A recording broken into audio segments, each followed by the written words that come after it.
Assalamualaikum warahmatullahi wabarakatuh.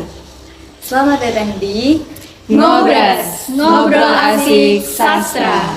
Ya, baik teman-teman, bersama saya Maria dan 3 orang teman saya yang sudah hadir yang juga akan memperkenalkan diri. Silakan. Saya Retno. Saya Rika. Dan saya Anandita. Nah, pada kali ini kita akan ngobrolin sastra tentang apakah karya sastranya? Tentang cerpen. Tentang cerpen yang berjudul Tarik Tunai. Nah, itu dia teman-teman. Kita di Ngobras kali ini akan membicarakan atau ngobrolin tentang cerpen yang berjudul Tarik Tunai. Nah, yang ada di benak saya ketika mendengar cerpen Tarik Tunai, kalau saya sih memikirkannya tentang mesin ATM ya, yang biasa saya gunakan dan juga teman-teman lain gunakan mungkin untuk menarik tunai uang begitu. Nah, tapi dalam cerpen ini nanti kita akan bedah dari unsur intrinsik ya Kak ya? Iya. Dari unsur intrinsik maupun unsur ekstrinsik yang ada dalam cerpen tersebut. Nah, sebelum kita lebih jauh membedah tentang cerpen Tarik Tunai, mari kita tanyakan ke kakak-kakak ini terlebih dahulu tentang rasa penasaran kita. Kira-kira nih Kak, cerpen Tarik Tunai ini secara umum menceritakan tentang apa sih Kak? Kalau dari secara umum ya, ceritanya ini ya seperti keseharian dari seorang alumni, ya penyair puisi gitu. Itu sedang mengalami masalah ya, dia ingin pergi ke ATM seperti judulnya, itu mau tarik tunai, tapi selama di perjalanan itu malah membayangkan kenangan-kenangan masa lalunya. Wow, gitu ya Kak. Iya. Baik Kak, terima kasih sudah memberikan gambaran umum tentang cerpennya. Nah, itu tadi adalah gambaran umumnya ya teman-teman.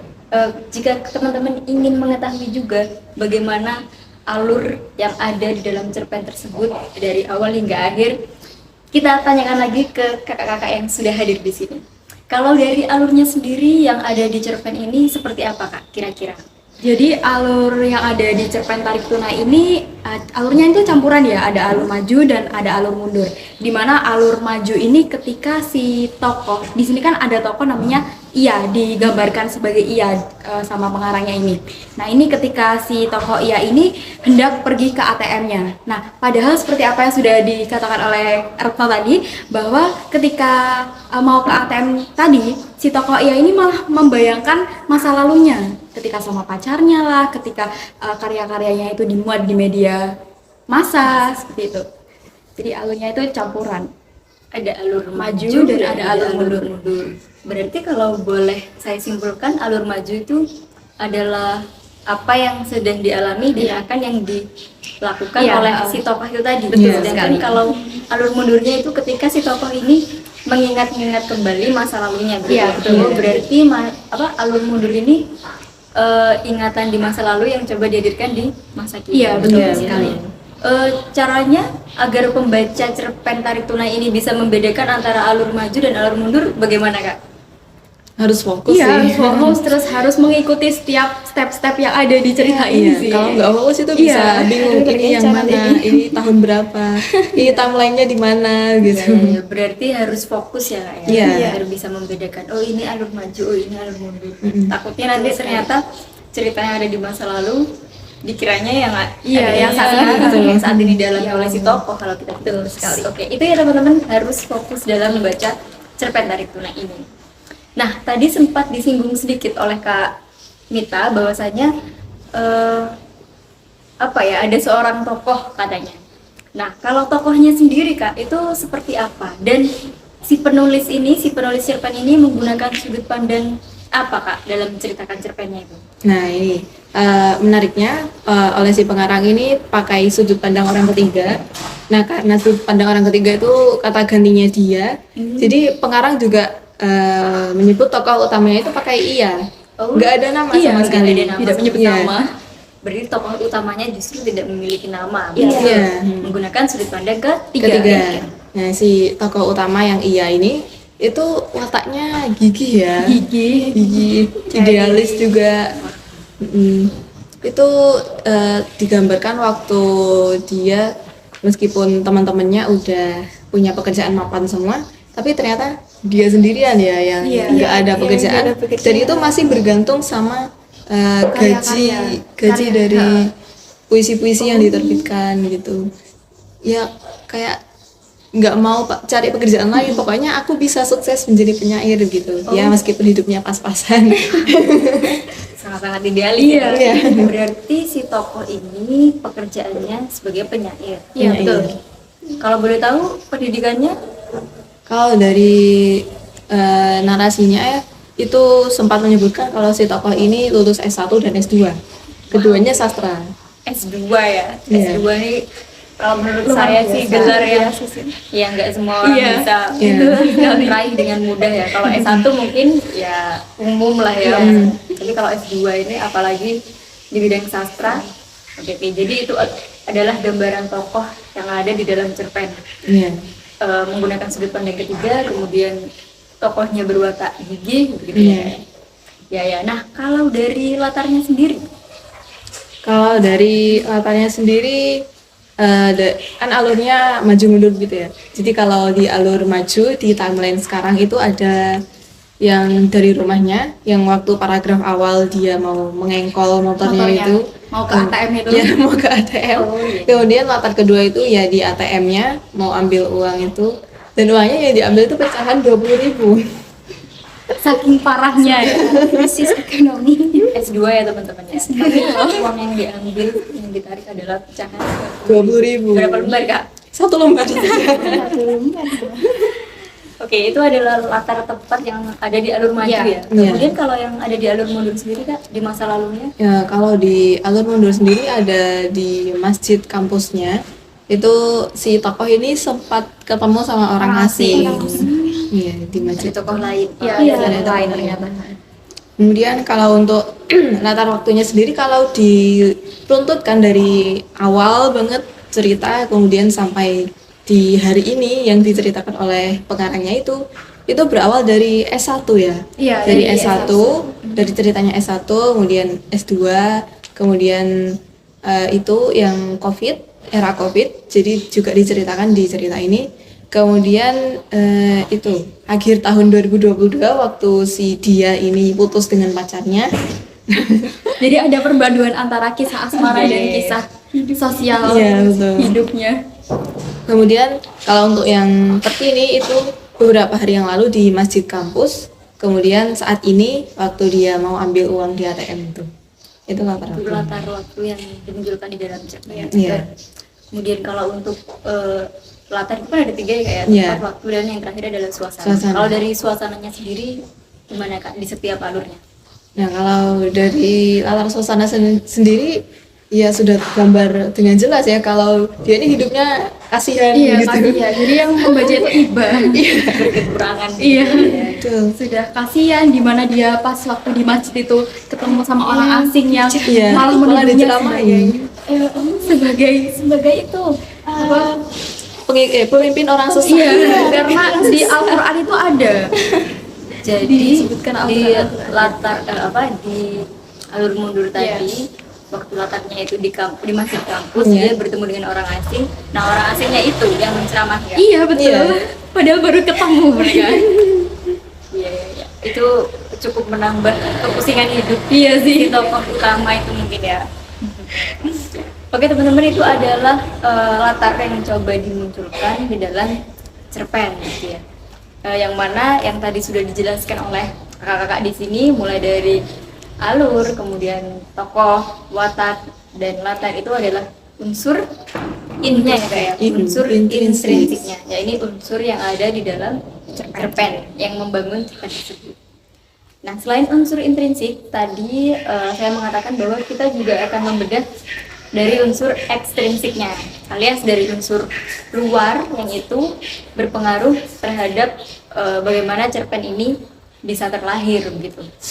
Nah, untuk unsur ekstrinsik ini Kak, saya mau mulai dari latar belakang begitu ya. Karena saya meyakini bahwa karya sastra itu tidak ujuk-ujuk ada, tidak ujuk-ujuk lahir. Alias ada sesuatu di belakang ya, atau di sekitar yang itu mempengaruhi bagaimana karya sastra itu lahir. Nah, mungkin bisa dijelaskan nih Kak, dari latar belakangnya terlebih dahulu. Bisa latar belakang psikologi atau mungkin latar belakang sosial yang Ada. Iya. Kalau dari latar belakang psikologinya ini apa ya, berangkat dari keresahan jiwa terhadap parahnya kondisi pasca pandemi. Artinya ini perjuangan pemuda pasca apa ya, lulus S2 kan di sana. Iya. Ini dia tuh kan apa ya, jiwanya resah.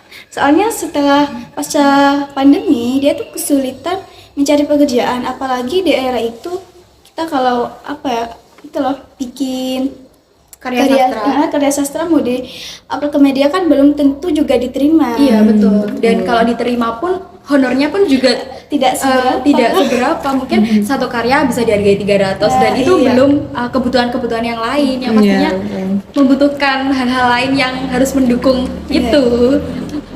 Ya jelas kalau meresahkan ya. Itu latar belakang psikologi. Iya. Kalau latar belakang sosial Kak yang mempengaruhi. Ini latar belakang sosialnya, ini kan latarnya ada di apa ya, di Jogja. Ini tempatnya berangkat di Jogja. ini berangkat dari rendahnya apresiasi di kota yang terkenal dengan kekayaan budaya dan kesenian. Kalau kita tahu sendiri kan, Jogja itu tempatnya seni. Apalagi di Jogja sendiri ada itu universitas apa wes? Di Jogja, Gajah Mada. Bukan. Ini yang Institut Seni. Iya, Oh iya, Institut Seni. benar. Seni Indonesia. Iya juga ya. Ya itu aja sih dari apa latar belakang sosial si tokoh. Iya. Ya, jadi itu adalah latar belakang yang mempengaruhi karya ini lahir. Yang pertama tentang keresahan jiwa ya. Iya, Kalau kita keresahan tahu itu latar belakang psikologi itu kan tentang aktivitas jiwa atau ya aktivitas psikis begitu ya. Nah, aktivitas jiwa yang coba digambarkan itu adalah berupa keresahan. Ya, Oke. Kemudian kalau latar belakang sosialnya sendiri berarti berkaitan dengan latar itu tadi ya, latar di mana cerita ini terjadi begitu ya. Yang kalau digambarkan itu di Jogja berarti ya Kak ya? Iya, di Jogja. Ya, yang mana Jogja itu pusat kesenian gitu Iya, ya. Di sana sampai kesenian. ada Institut Seni Indonesia. Dan si tokoh utama si Iya ini pekerjaannya berkaitan dengan kesenian yang seharusnya secara logika ketika tempat itu mendukung kompetensi atau keahlian seseorang itu seharusnya bisa menopang ya. iya menopang iya. ekonominya juga itu harusnya. ya mendukung lah ya betul. karena kan nggak semua tempat bisa menerima suatu pekerjaan atau suatu keahlian. Nah tapi di Jogja ini justru logikanya seharusnya bisa menerima, seharusnya bisa mendukung keahlian si tokoh utama ini karena masih berkaitan dengan seni. Tapi ternyata tidak demikian yang terjadi. Maka dari itu malah sebaliknya ya. Maka dari itu jadi latar belakang sosial lah di sini. Itu dari latar belakang sosial. Iya, dari latar belakang sosial. Begitu ya teman-teman ya. Ternyata ada banyak hal-hal yang tidak seharusnya terjadi demikian di dalam cerpen Tarik Tunai itu. Banyak hal-hal yang seharusnya terjadinya begini ternyata begitu atau berbalik arah berlawanan, bertolak belakang, alias bahasa gampangnya itu kontradiktif sekali. Selain latar belakang Kak, biasanya di unsur ekstrinsik itu ada nilai-nilai yang bisa pembaca resapi. Betul sekali. Sebagai seorang yang meresepsi karya sastra begitu ya, termasuk cerpen. Tentu dalam membaca cerpen atau cerita tujuan utama kita adalah untuk mengambil nilai-nilai yang ada di dalamnya untuk kemudian bisa kita pelajari dan bisa kita terapkan dalam kehidupan sehari-hari seperti itu ya. Nah kira-kira nilai-nilai apa saja Kak yang bisa kita ambil sebagai pembaca dari cerpen berjudul Tarik Tunai tadi? Di sini kita bisa ambil ya dari nilai sosial sama nilai budaya. Di nilai sosial ini sikap hidup. Di sini kan si tokoh Iya ini minta bantuan orang lain ya. Di akhir cerita tuh dia chat temennya minjem dulu 100. Terus juga di sini kan dia menjalin hubungan dari tahun 2019 tapi akhirnya kandas di akhir tahun 2022 sekali. Terus ya untuk status sosial ini yang seperti saya sebutkan tadi kan datangnya di Jogja. Nah di sini tuh terjadi status sosial yang masih ada kesenjangan. Kan tadi saya sudah jelaskan kalau Jogja itu kan tempat lahirnya seni ya kebanyakan, tapi si tokoh utama ini malah Tidak mendapatkan pekerjaan. iya, biasanya kan kalau di pusatnya tuh banyak lah mestinya. Tapi di sini dia seperti kesusahan gitu mencari sebuah pekerjaan. Ya, itu nilai sosial yang Iya, itu nilai bisa sosialnya. diambil, ya. Untuk nilai budaya ini kan kebudayaan di Jogja ya. Biasanya kan kalau di Jogja seni-seni itu diapresiasi. Iya. Heeh. Terus dia kan menjual karya-karyanya itu di media massa, ya. Iya. Tapi karyanya tidak dibayar Diapresiasi dan tidak dihargai. Iya, malah dihargai murah kan. Iya. Tadi berapa tadi? 500 ribu atau 300 ribu. 300 Iya. sampai 500 ribu ya. Ya, itu adalah nilai sosial dan nilai Iya, budaya yang budaya. bisa diambil atau diresapi ya kak ya. Betul. Iya, benar. Yang mana ya itu tadi ya teman-teman ya, sekali lagi berkaitan dengan latarnya yaitu Iya. di Jogja. Yang kalau bisa saya tarik benang merahnya, yang pertama intinya itu ada kesenjangan gitu ya, Tidak. antara kenyataan yang ada di Jogja sendiri dengan kenyataan yang dialami oleh si tokoh Si tokoh utama ini. di mana seharusnya dia bisa mendapatkan pekerjaan dengan mudah dengan gelar yang ia sandang. Iya, apalagi S2. Apalagi Iya. S2. Tapi justru tidak mendapatkan hal tersebut begitu ya. Kemudian yang kedua berkaitan dengan kebudayaan yang ada di Jogja. Di mana karena Jogja ini kota dengan banyak kesenian, kota tempat di mana kesenian itu lahir, seharusnya apresiasi itu lebih mudah didapatkan. Yang kalau kita bicara di sini tuh apresiasinya lebih mengarah pada honorium gitu ya, pada honor. Sedangkan yang dialami oleh si tokoh utama ini ya kak, ternyata honornya itu nggak cepat cair begitu ya kak. Iya, itu masih ada proses. Masih ada proses yang panjang dan masih belum tentu diterima. Iya, diterima. Yang seharusnya karya sastra atau puisi dan lain sebagainya itu bisa mendapatkan apresiasi dengan cepat, apalagi ditulis oleh seorang yang berpengalaman S2 di bidang sastra, tapi ini justru malah prosesnya lama. Iya. Entah apakah karena sudah terlalu banyak karya sastra yang muncul di sana, yang lahir di sana, atau karena memang hal-hal lain yang mempengaruhi, itu yang harus ditelisik lebih dalam lagi. Yang kalau teman-teman nanti ingin membacanya juga, ya teman-teman bisa menyimpulkan sendiri kira-kira faktor apa yang menyebabkan karya si tokoh utama ini sulit diterima atau sulit mendapatkan honorium yang sesuai gitu ya. Oke, mungkin ada nilai-nilai lain dari kakak-kakaknya yang bisa diambil. Ada. Di sini ada nilai agama sih, di mana si yang tokoh ini bertemu dengan orang asing. Iya, yang di masjid itu. Yang di masjid kampus. Iya, Berarti iya. ini alur yang Mundur. Iya, di masa lalu ya teman-teman. Gimana kak nilai agamanya? Di sini yang tokoh ini bertemu dengan orang asing. Nah, di situ itu si tokoh orang asing ini bertanya, kuliah di sini mas. Ternyata si tokoh ini menjawab bahwa ia adalah alumninya. Terus dijawablah lagi, saya alumni sastra. Oh berarti pujangga, ditanya begitu oleh orang asingnya. Terus iya dijawab ya oleh tokoh nya ini. Lalu si orang asingnya ini malah mengatakan bahwa coba kamu buka surat Asyuara ayat 224 sampai 227 ini, dan si tokoh asingnya ini juga mengatakan bahwa penyair itu merupakan orang-orang yang orang-orang pemimpin sesat. Diikuti oleh orang sesat. Dan kamu malah menjadi pemimpinnya. Iya. Begitu katanya. Bentar-bentar, berarti ini bisa dikatakan orang asing itu menjustifikasi ya, Betul, memberikan iya. justifikasi kepada si tokoh utama ini. Setelah sekian berat beban hidup yang ia pikul Iya, gitu ya, betul. masih ditambah oleh justifikasi dari orang asing. Iya. Ya, asing. Lagi berat-beratnya hidup.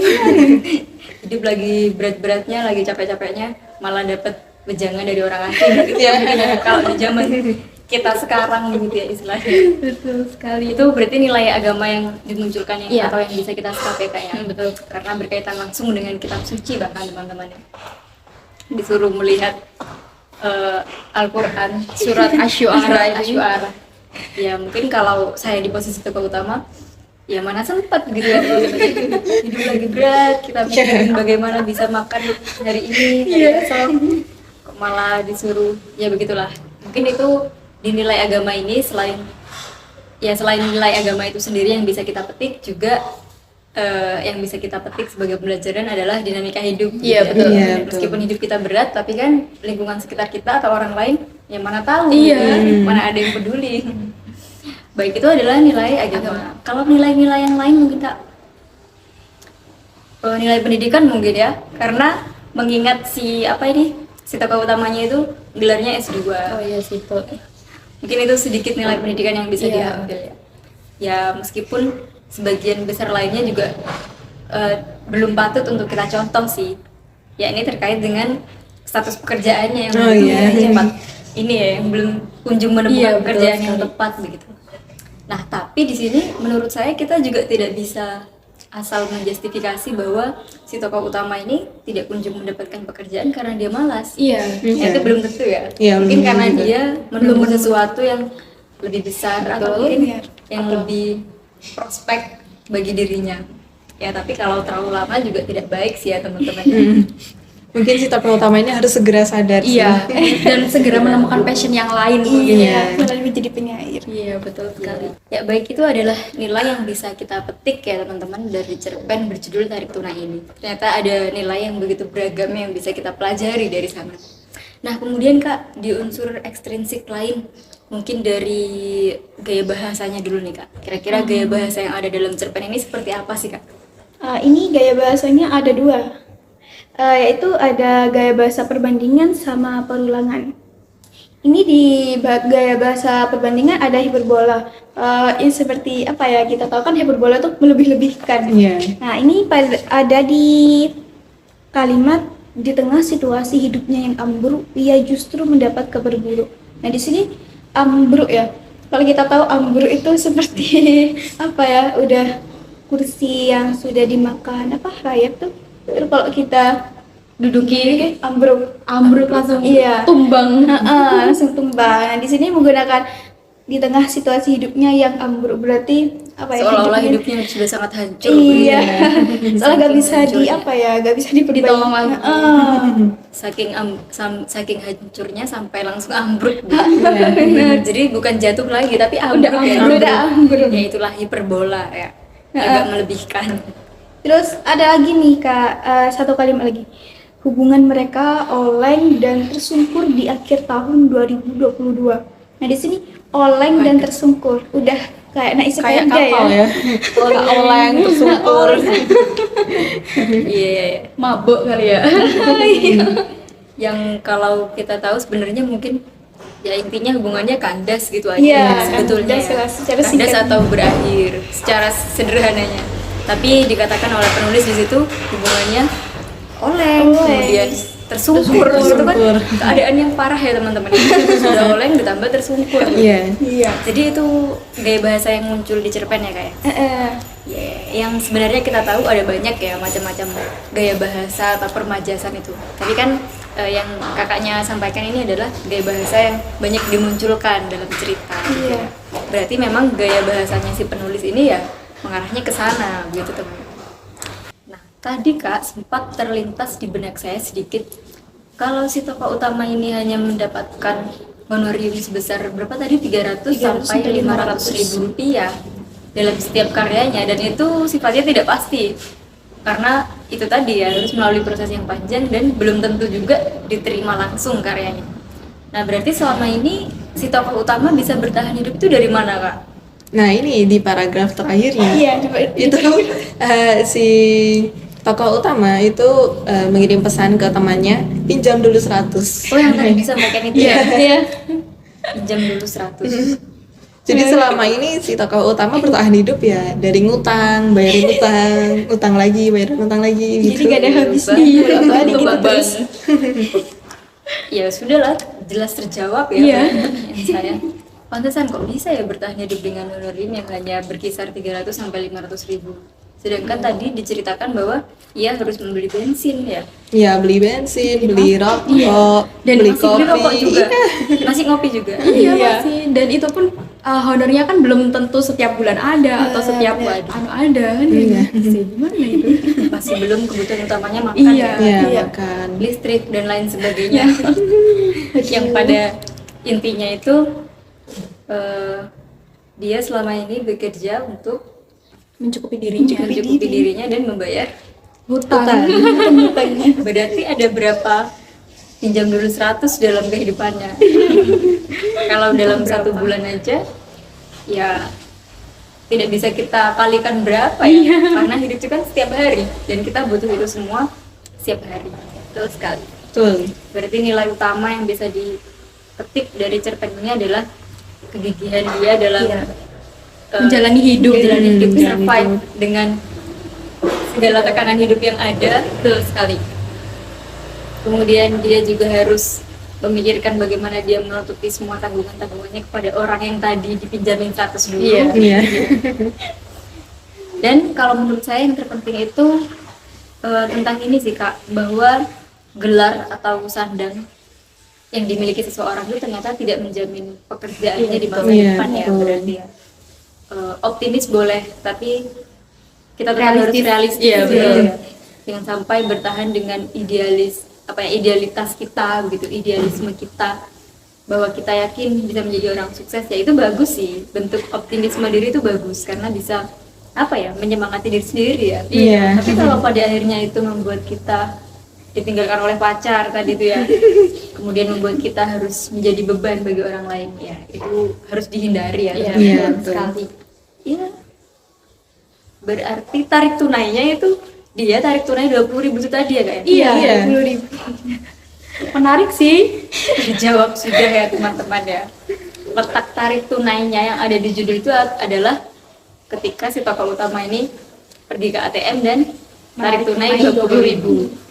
Ya, tadi awalnya saya kira tarik tunai ini akan menceritakan mesin ATM itu Bagaimana seperti apa.